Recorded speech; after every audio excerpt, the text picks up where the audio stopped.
Entre les poutres de marbre du palais blanc se tenait droit le beau David, fier et brillant. Diplôme en main, épaulette bien remplie, il maîtrisait la conduite spatiale et la stratégie. Ses parents répétaient à tous et en toutes les langues: Aujourd'hui, buvez sans crainte, chers invités, tant que notre cher fils sera à nos côtés, il défendra notre patrie des technogangs. Et lorsque la soirée doucement s'endormit, il vint dans sa chambre et sortit son nouveau jouet. Fraîchement déballé, se trouvait devant lui un simulateur de vie quantique, dernier cri. Installé sur son siège, le casque sur la tête, les couleurs du monde s'effacent. En face, une planète, bien connue à ses yeux, indigo sur fond noir, brille de 3 soleils, tous alignés ce soir. Émerveillé devant son astre bien-aimé, il ne voit que très tard les vaisseaux l'encercler.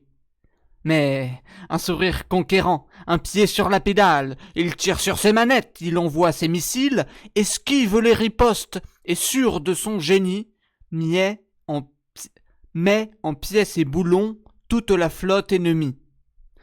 Les derniers vaisseaux explosent alors en silence, lorsqu'il voit sur l'écran, en lettres rouges Garance: Nouvelle mission. Vous devez capturer le prince, le donner en présent, gage d'obéissance. Il accepte. Il pique alors du nez, tout droit vers le palais, se pose sur le toit, descend de son vaisseau, et là, s'admira, androïde, adapté pour la guerre, puis transmute son corps à travers la pierre. Aveuglé par le score, il se précipite au long d'un long couloir qu'il a déjà foulé. De son pied métallique déforce la porte du prince, encapsule celui-ci sans qu'il s'en aperçoive. Une servante le voit, emplit l'air d'un cri qui résonne en écho et fait trembler sa chair. Mais déjà il est loin et rejoint les étoiles. Là, un vaisseau mère l'attend. Il se pose en son sein. Des êtres l'accompagnent, tous étranges et bioniques, jusqu'une petite salle dans laquelle on l'invite à décapsuler le prince et à bien le regarder. Lorsqu'il se voit, lunettes aux yeux, manette en main, il voit son visage se tendre de surprise et d'effroi. Il échappe un cri et aussi vite qu'il peut, il s'arrache du jeu, mais en face de lui, un androïde inanimé le regarde.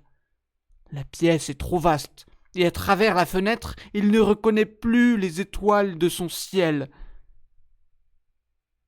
Et lorsqu'il comprend, sa figure devient blême, car d'exploit, il n'a fait que de s'enlever lui-même.